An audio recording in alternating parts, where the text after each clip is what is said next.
In this week's Parsha of Naso, we are introduced to an interesting personality, a person by the name of the Nazir. A Nazir was a person who decided that for 30 days they wanted to increase their spirituality, come closer to God, act like a Kohen. As per the rule, they were banned from drinking wine, cutting their hair, or coming into the contact with a dead person. At the end of the 30 days, the Nazir would then go through a process of purification. And the Nazir had to bring a korban, a sin offering. And the rabbis in the Talmud debate, what was the purpose of the sin offering? They explain that now that he is able to drink wine, he has to bring a sin offering. The question is, why?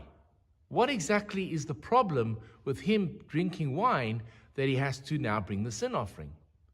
One of our rabbis suggests that the reason for this is because when Hashem permits us to do something and then we forbid it, that is a sin in itself.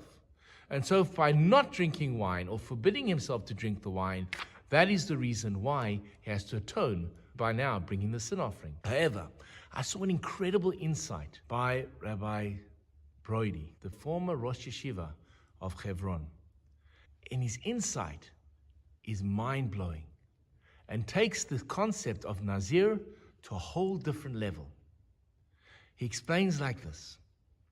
What was the reason that the person wanted to become a Nazir?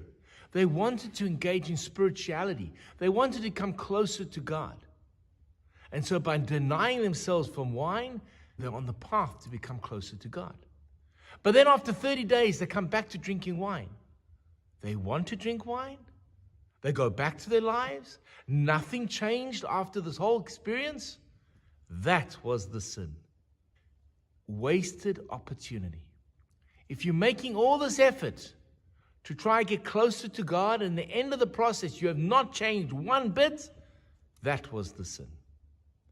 And I find this incredibly powerful because there's so many times when we have the opportunity to engage with godliness, whether it is through the Chagim, Shabbat, learning.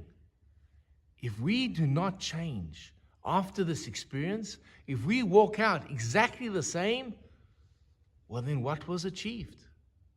If we just think about the weeks that we've had now, we've gone from Pesach, celebrating our physical freedom, to Shavuot, receiving the Torah, this whole process of 49 days of working on ourselves. And then suddenly comes Parshat Naso and the story of the Nazir. If we have not changed one thing about ourselves, we are the same person as before, that in itself is a sin and a warning from our parasha. So Parshat Nazir, the story of the Nazirite, although a concept that we do not have in our days, is very practical and relevant, and leaves us with the question of how have we used our time, and have we used it correctly, or did we waste the last 7 weeks? Shabbat Shalom. Hi, this is Rabbi Lewin. If you've enjoyed the content of the sermons and the ideas that have been expressed in the YouTube video, please hit that subscription button and notification bell, and share the videos with friends. We'd love to grow the channel and love to engage with you. Please share your comments in the section below. I'd love to hear from you. Have an amazing day.